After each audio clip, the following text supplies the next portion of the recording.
Apa Borduloy? Nasayod ka ba? Unsa man, lolo taburok ng sayod ko?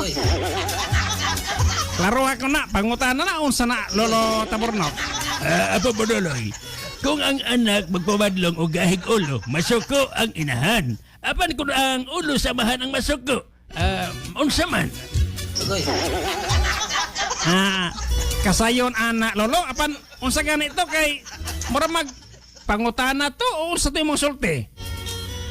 Apo, akong usbon, na Apo Borduloy, kung ang anak magpabadlong o gahi og ulo, masuko ang inahan. Apan kung ang ulo samahan ang masuko, unsa man?